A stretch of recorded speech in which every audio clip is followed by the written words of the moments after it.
I had sealed my wolf 11 years ago, and not by accident. The ceremony had been arranged by my council, a bloodline match, a political union, the kind of joining the northern packs called prudent.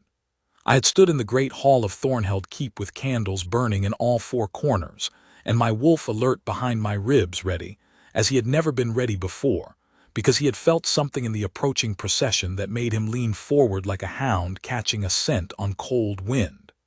I had felt it too, that lean, and I had thought it was anticipation. It was not the woman who arrived who made him lean. I understood that the moment she entered the hall. My wolf went quiet, not the quiet of recognition, but the quiet of confusion, the stillness of an animal that has followed the wrong trail. She was not wrong. She was simply not the source of what he had felt. What he had felt was something else, something carried in the procession that had turned away before reaching my gates. I had completed the ceremony. I was a king. I completed what I began. But that night when I reached for my wolf to settle into the bond as a man settles into a chair that fits him, there was nothing to settle into. The bond had not taken. My wolf, in the hours following, had simply subsided, pulled back from the walls of me the way a tide pulls back from a shore and keeps pulling until the sand is dry. By morning he was unreachable. Not gone, I could feel the weight of him, low and silent the way you feel a held breath, but sealed, closed, answering nothing.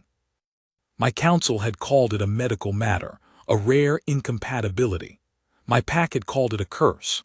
The woman I had stood beside in that ceremony had been quietly, graciously released from the union within the month, and she had gone on to find a true bond elsewhere and seemed, by all accounts, content.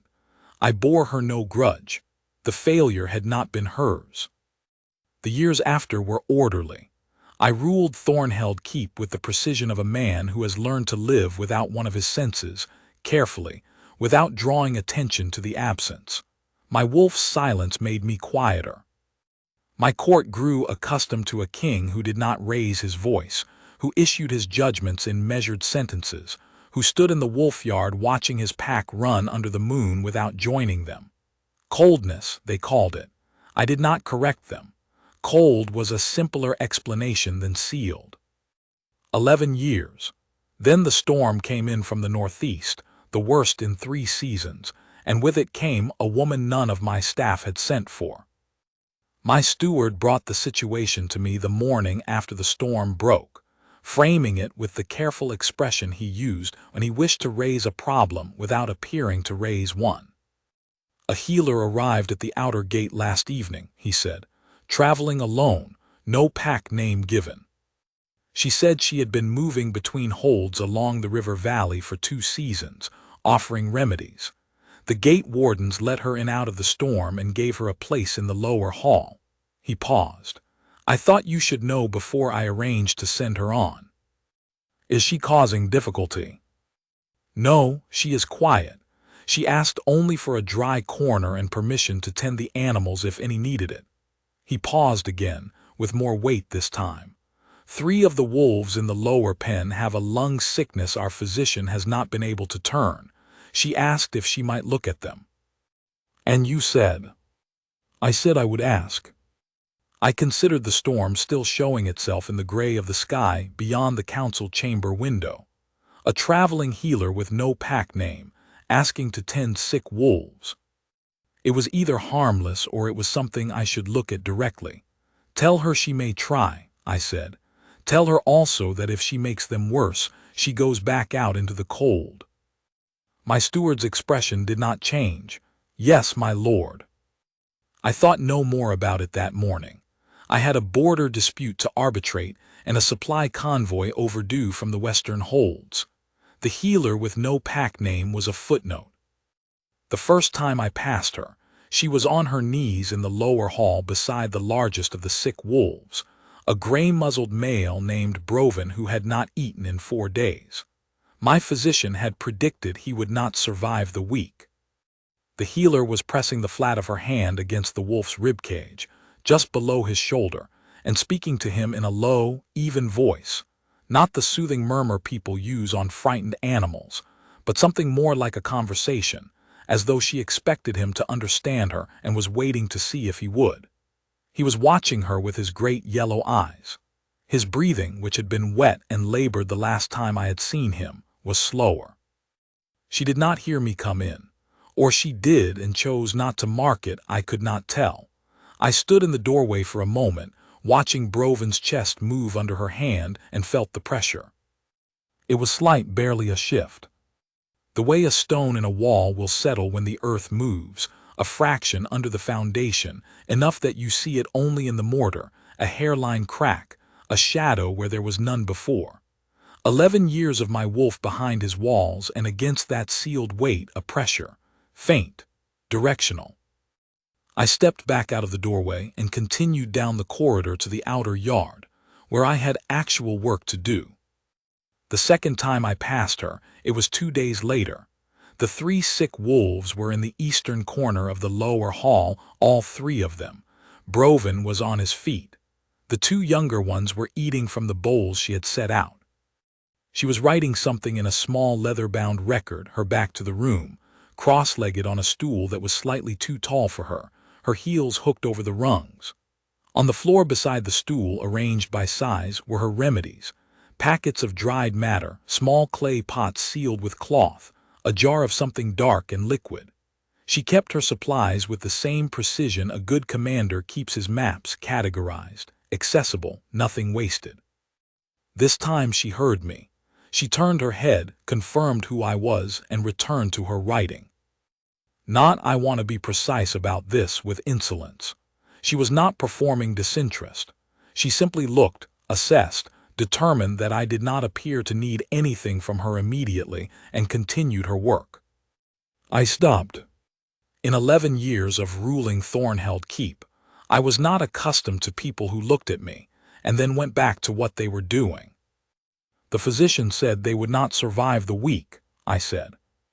The physician hadn't turned the heat in the hall down, she said, still writing. They were hot. Lung-sick animals should not be hot. The fever rises to fight the illness, but too much heat on top of a fever is like adding wood to a fire that's already burning the house.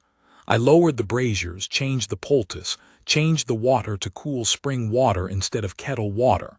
The fever broke in the oldest one last night. She paused, considered what she had written, and added something to the margin. They would have died by the end of the week, I think, but not from the illness.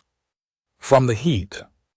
The sealed thing in me was pressing again, not urgently, steadily, like a hand flat against a door testing whether it was latched. You have no pack name, I said. I don't, she agreed. Where were you trained? The Velith herbalists originally, then 4 seasons with a bone setter in the river settlements, then alone. She closed the record and turned to face me properly, folding her hands in her lap. She had brown eyes and a direct gaze and a small scar along her left jaw, old and silver. I move when I've learned what I can in a place. I've been moving for 6 years. Alone. Alone. I looked at her for a moment. She looked back unbothered. The 3 wolves in the eastern corner were watching me with the particular attention wolves reserve for people who have authority in a space, respectful, patient, not afraid. You may stay through the winter if the holds are closed by storm, I said. My steward will find you better quarters than a corner of the lower hall. She looked mildly surprised, not flattered, simply surprised, as though she had calculated a shorter stay and was now recalculating. Thank you, she said, though the lower hall is fine. It's warm and the company is better than most. She nodded toward Broven. He was watching me with his yellow eyes. I left before the pressure behind my ribs could become a sound. She was, over the weeks that followed, a quiet disruption. I say quiet because she created no scene, sought no audience, and asked for nothing beyond the materials she needed for her work. The disruption was subtler. She altered the texture of the keep without appearing to. The lower hall, which had always been a functional space, clean, utilitarian, somewhere between a kennel and a storage corridor, became a place people lingered. My steward, stopping in to check on the sick wolves, found himself staying 20 minutes. The two youngest wardens began taking their meals nearby, ostensibly because the table was less crowded, actually because Brovin and the recovered wolves had taken to sleeping near her corner, and the hall had become, in some unnameable way, warmer. Not in temperature, in atmosphere. I observed this from the upper gallery twice. The gallery ran above the lower hall and connected the east wing to the council chambers. I had no particular reason to use it, but I found myself using it. From above, I could see how she moved in the hall without using the authority of the space, simply the habit of it, the way she set her remedies out, the brisk and gentle efficiency with which she tended whatever animal needed tending, the way she spoke to the wolves not to soothe them but to negotiate with them. She would say, aloud, plainly, "I'm going to press here and it will be unpleasant for a moment, and then it will be better, and you will have to trust me on the second part." And then she would do it, and the wolf in question would endure it, watching her face. And then it would be better. The third time I used the gallery, I stayed long enough to watch her work through the better part of an afternoon. My wolf, behind his sealed walls, had begun to make a sound. It was not a sound I could hear exactly, more a vibration at the base of the chest, the kind of low resonance that you feel in the floor of a stone keep when the bell in the tower rings. Felt, not heard. Continuous.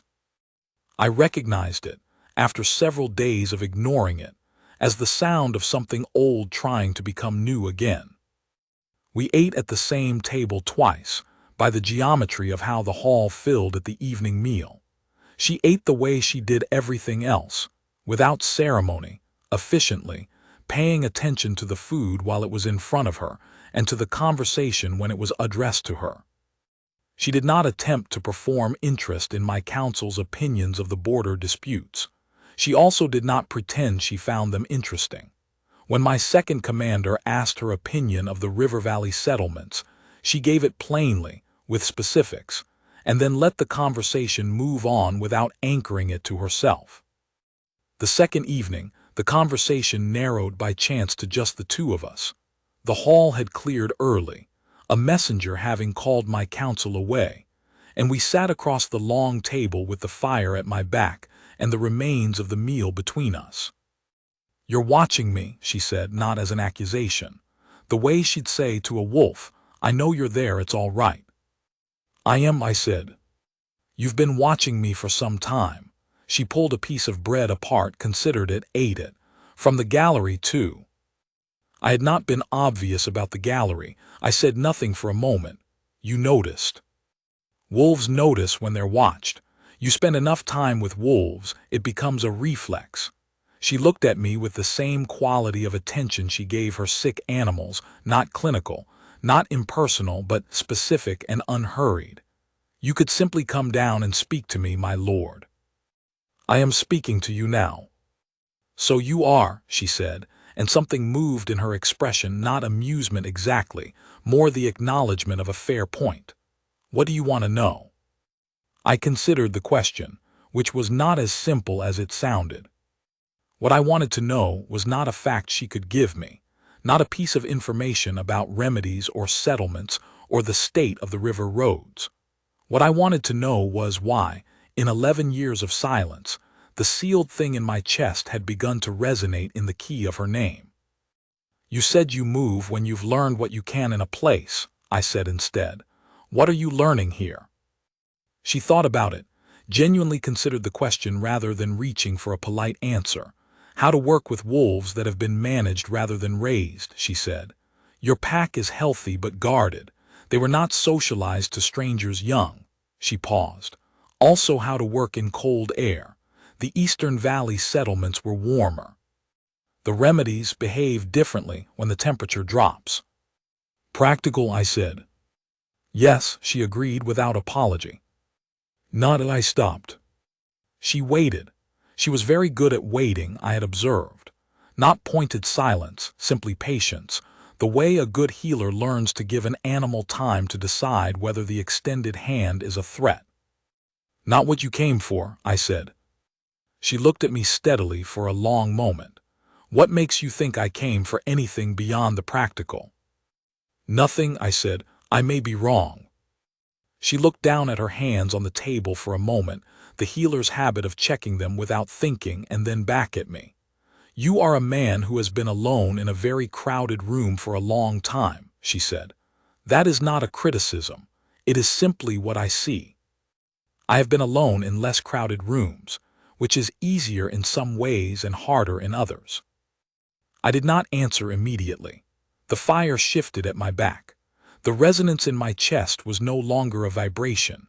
It was, I realized, a low and steady hum, the kind that has been there so long you no longer notice it until the room goes quiet. "Stay the winter," I said. "Not because the holds are closed. Stay because you are useful here and because the lower hall is better for your presence." She looked at me with the brown-eyed directness that I was coming to understand was simply how she looked at everything. "Is that the whole reason?" "No," I said. She gave me the small, acknowledging tilt of her chin that I had come to recognize as her version of a concession. "Then yes," she said. "I'll stay." It was not a courtship in any shape my counsel would have recognized. I did not plan it as one. I knew only that I found reasons to be in the lower hall, and that she did not make those reasons difficult. We fell into conversation the way two people fall into walking in step, without deciding to, without marking the moment when the pace aligned, simply finding themselves in motion together. She told me about the river settlements with the efficiency of someone who has been in many places, and learned to summarize what matters. I told her with more difficulty about the border disputes, and found that she asked useful questions, not polite questions, not interested-seeming questions, but the kind that identified the actual problem beneath the described problem, the kind my counsel had long since stopped asking because they were too familiar with the described version. She had no investment in the version I had given. She had only what I said. "The Northern Pass isn't a resource dispute," she said, one evening, with Broven asleep across her feet. "It's a pride dispute wearing the clothing of a resource dispute. The Western Pac has never accepted that the pass changed hands 40 years ago. They're not angry about the grazing rights. They're angry that the agreement was made over their alpha's head, and they've never had an acknowledgement of the slight. Give them the acknowledgement. They'll negotiate on the grazing rights in good faith once they've been heard." I looked at her across the fire. "You've been watching the situation for months," she said. "You need someone to tell you what you already know." "I didn't know that," I said.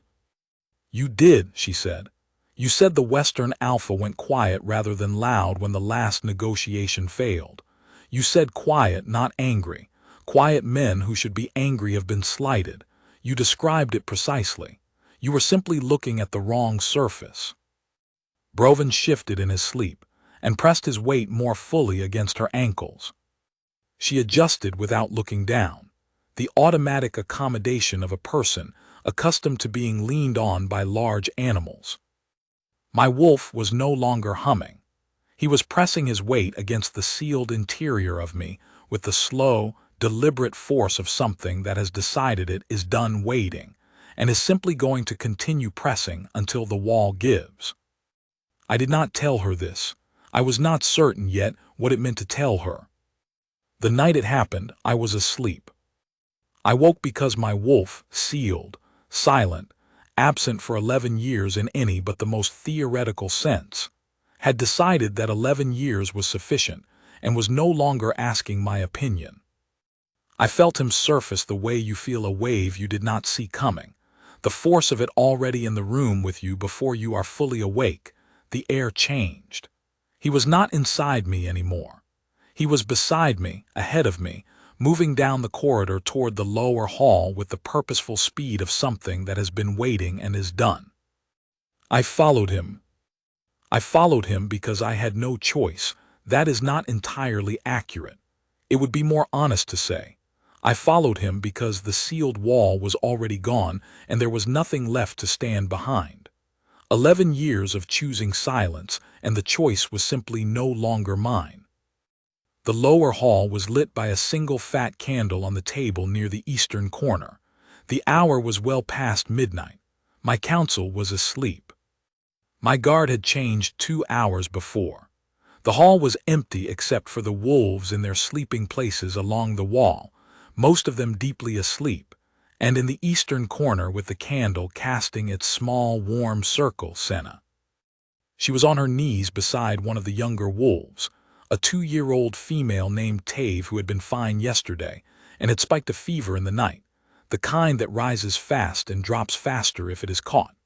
She had her hands on Tave's sides and was working with the focused quiet of someone who has done this many times in low light, in the small hours, alone. Her remedies were arranged on the floor.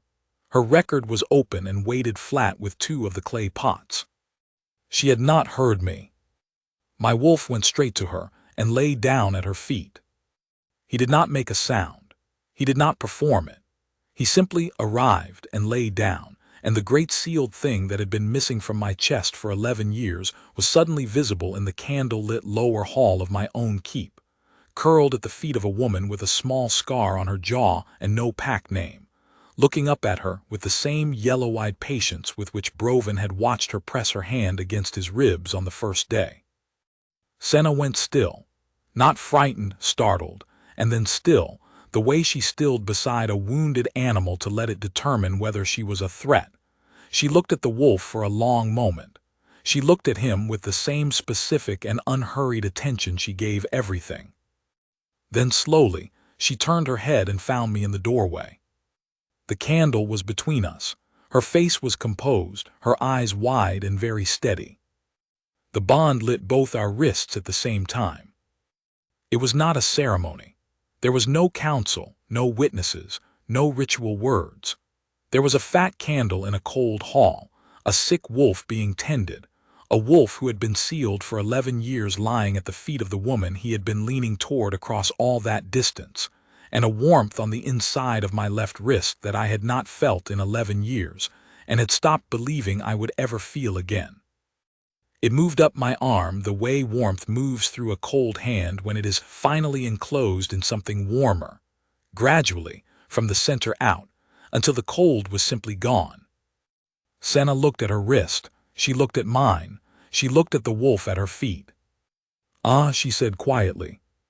It was not the response I might have predicted. The wolf looked up at her. She looked down at him. She set one hand very gently on the top of his head, the flat-palmed negotiation of a healer who expects to be trusted and offers trust in return, and he closed his eyes. From the doorway, I crossed the hall. I am a large man. In a king's keep, surrounded by court and council, that fact is simply furniture, expected, part of the apparatus of authority. In the candle-lit lower hall in the middle of the night, crossing toward a woman on her knees in the straw, I was aware of it differently, aware that my size and my title and 11 years of a reputation for coldness were all present in the room, and none of them were useful.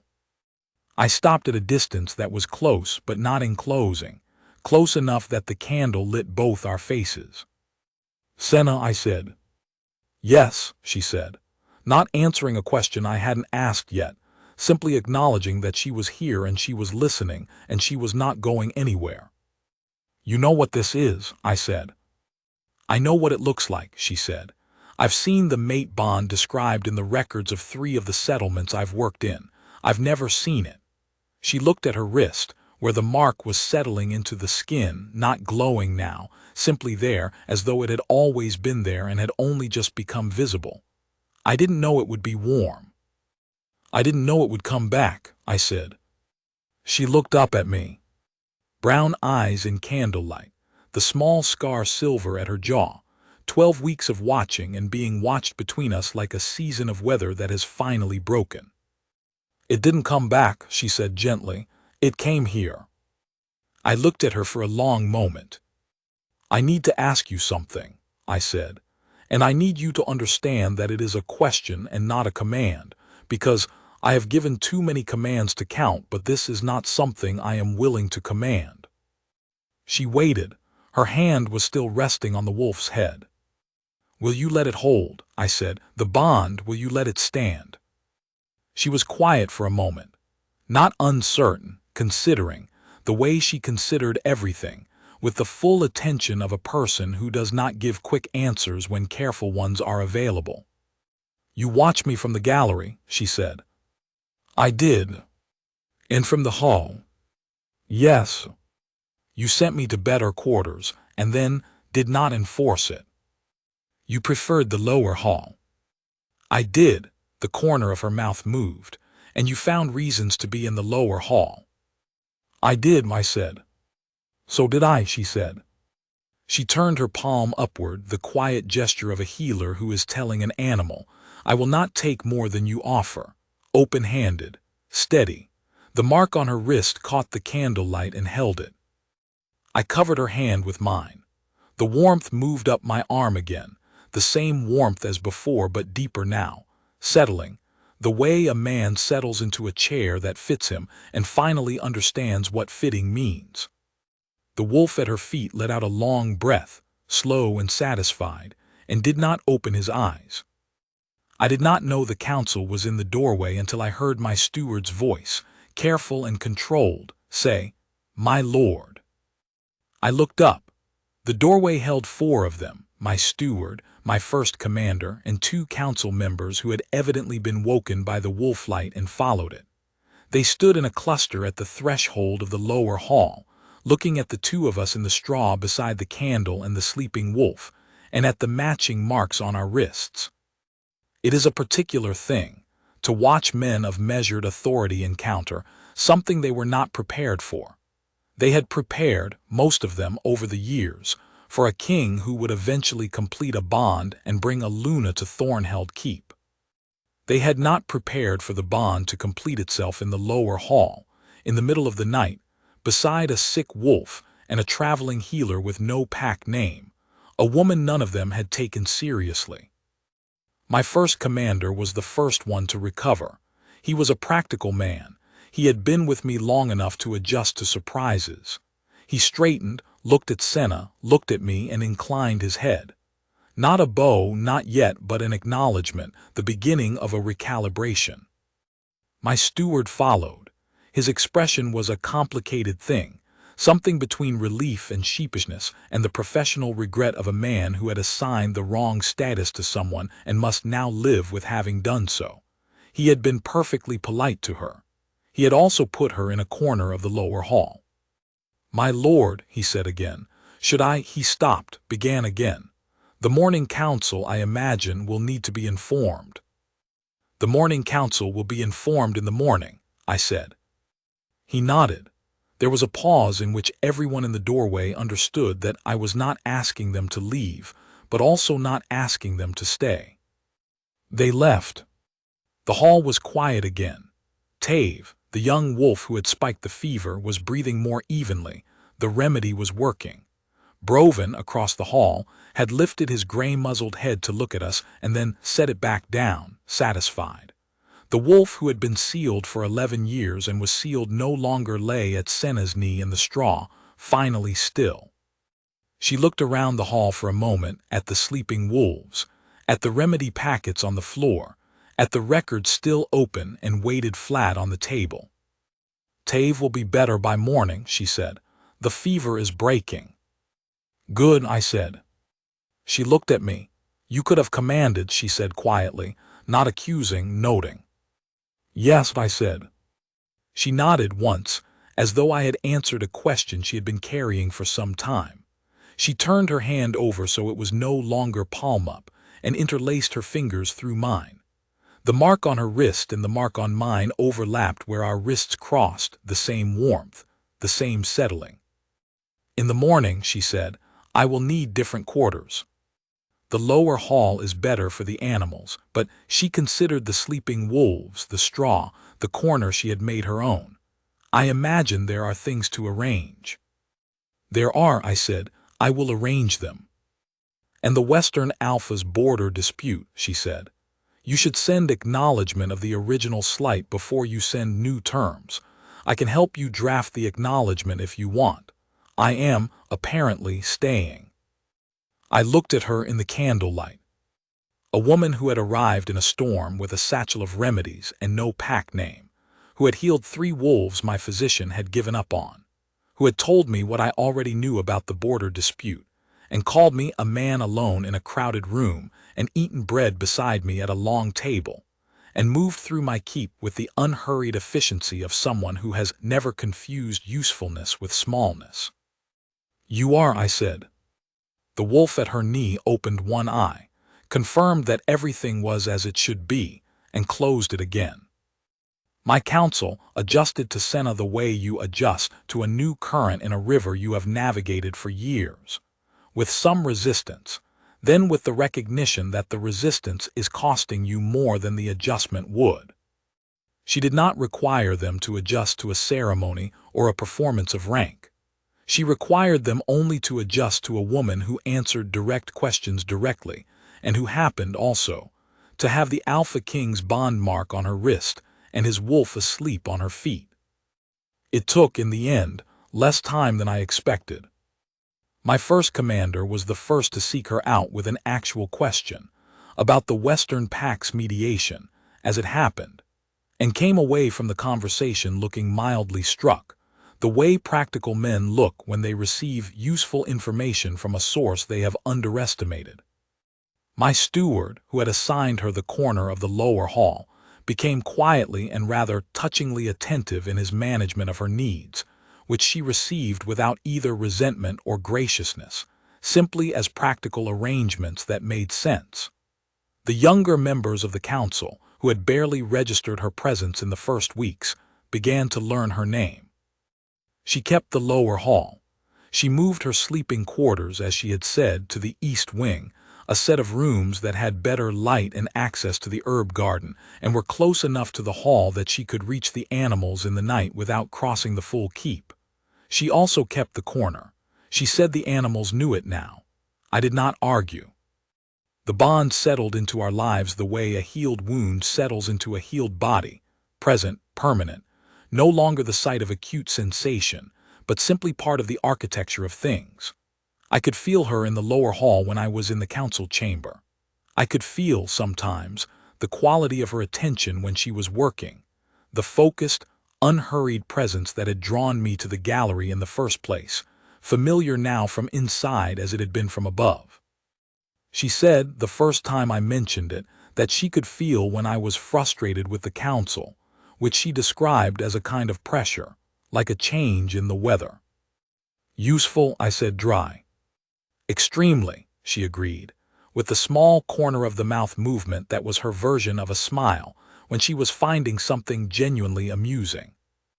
The Western Alpha came to Thornheld Keep in late winter, when the roads reopened. I had sent the acknowledgement of the original slight. Senna had helped me draft it, plain and without performance, the kind of acknowledgement that costs nothing except the willingness to say plainly that a wrong was done, and the Western Alpha had replied with an agreement to meet. He arrived at the outer gate with 6 of his pack and was shown to the council chamber, where I met him with my counsel, and at my right side, Senna. He was a man of approximately my age, with the weathered bearing of someone who has spent most of his life in open country and has not entirely decided whether halls are worth the effort. He looked at my counsel. He looked at me. He looked at Senna, who looked back at him with the same specific and unhurried attention she gave everything, and at the mark on her wrist, visible where her sleeve had fallen back. He had heard, evidently, Pax talk. He had heard that the Alpha King of Thornheld had sealed his wolf 11 years ago in a failed bond ceremony, and that the wolf had surfaced in the lower hall in the middle of the night at the feet of a traveling healer with no pack name. He had heard this and come anyway, which I took as a measure of the acknowledgment's effect. "I'd heard it was a healer," he said, not rudely, with the plain interest of a man who is deciding whether a story is accurate. "It is," I said. He looked at Senna again. She did not perform either deference or authority.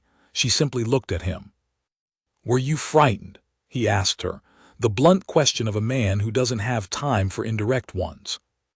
"No," she said. "What did you do?" "I put my hand on the wolf's head," she said. "He seemed to want that."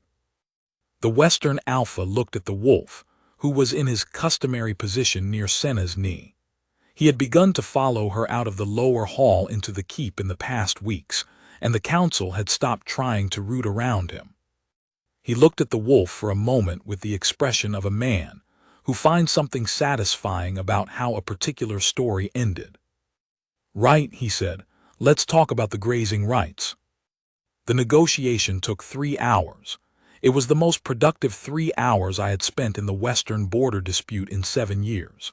Senna contributed twice, once when the Western Alpha circled back to the original slight and seemed uncertain whether it had been acknowledged sufficiently, when she said, with the plain matter-of-factness of a woman who is not performing diplomacy, "It was." He said it plainly. Men who say things plainly generally mean them, and the Western Alpha settled. And once near the end, when the terms were close but not quite meeting, when she suggested a modification to the grazing access schedule that addressed the Western Pac's concern about the high summer weeks without costing Thornhild anything it needed, neither of them thanked her. Both of them used the modification. The Western Alpha left with a signed agreement and a jar of the remedy she used for the lung sickness in the wolves. He had, it emerged, 3 cases in his own pack and had not been able to turn them. She wrote the preparation method on a piece of paper in her neat, practical hand and sent it with him. I watched him ride out from the upper gallery. Below me in the wolf yard, Senna was standing with Brovin and the young wolf Tave, who was fully recovered, running her hand along Brovin's gray muzzle in the automatic, unhurried way of someone who is occupied with thought and occupying her hands incidentally. The wolf who had been sealed leaned against her left knee. The morning light came across the yard from the east, cold and bright, and the mark on her wrist caught it the same way the mark on mine caught it, as something permanent, as something that had always been coming. I had spent 11 years filling the space of his silence with order and precision and the careful machinery of ruling. I had not realized, until the machinery had something to turn for other than itself, how much effort the filling had taken. I left the gallery and went down to the wolf yard. She heard me come out and looked over. The wolf leaned harder against her knee, as though establishing a position. "The Western agreement," I said. "Will hold," she said. "He is a man who keeps agreements once they are made honestly. You made this one honestly. You helped." "You would have gotten there," she said, "a little longer." "Perhaps," I said. I stood beside her in the morning light. Brovin pressed his gray muzzle briefly against my hand and then returned to his preferred position, which was between us. "I'm glad you arrived in the storm," I said. She looked up at me, and her face did the complicated thing it did when she was weighing a sentiment that was larger than her usual register, and deciding how to receive it honestly without performing either deflection or sentiment back. "I had been moving for 6 years," she said finally.